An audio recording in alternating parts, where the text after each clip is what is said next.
ছোটবেলায় সেই যে মা হাড় শক্ত করার জন্য সর্ষের তেল মাখিয়ে রোদ্দুরে দিত, তার জন্য আজকে এত ভারী ভারী ব্যাগ টানতে পারছি।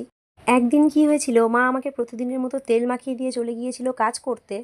আর আমার মামার বাড়ির পাড়ায় একটা লেডি কুর্তা ছিল, সে এসে আমার কপালটা চেটে দিয়েছিল। তারপর থেকে আমার কপালটা এমনই। আচ্ছা, তোমরা যারা সবসময় ফেসবুকে ফ্রেন্ড হবে করো, তাদের জন্য এই নাম্বারটা, এখান থেকে তোমরা নিজের মনের মতো বন্ধু বান্ধবী পেয়ে যাবে। দিনটি ছিল 11ই অক্টোবর। আমি চলে গিয়েছিলাম ধামুয়া, একটা পার্টি মেকআপের কাজ ছিল আর একটা নেল এক্সটেনশনের কাজ ছিল। তো এমনই কপাল আমার, আমি গিয়ে দেখছি হেয়ারের কোনো মেশিন নিয়ে যায়নি।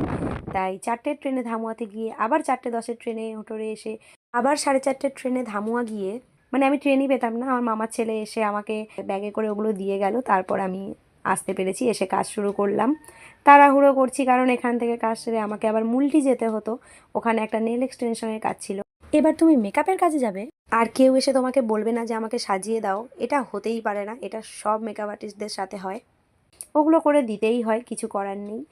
তো ওই দিন আমার যে ক্লায়েন্ট ছিল, তিনি আমার বিউটিশিয়ান ক্লাসের ম্যাম ছিল। 2022 সালে ম্যামের কাছ থেকে আমি বিউটিশিয়ান শিখেছিলাম। তোমরা জানিও কাজটা কেমন হয়েছে। তারপর সেখান থেকে কাজ শেষ করে আমি চলে গেলাম মুলটিতে।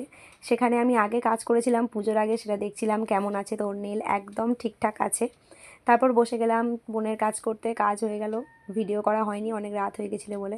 তারপর এই যে রোল খেতে চলে এসছে। এটা আমার ফটোগ্রাফার, মানে দীপ ভাই, তোমরা সবাই চেনো, আগে দেখেছো ওর সাথে আমাকে ভিডিওতে।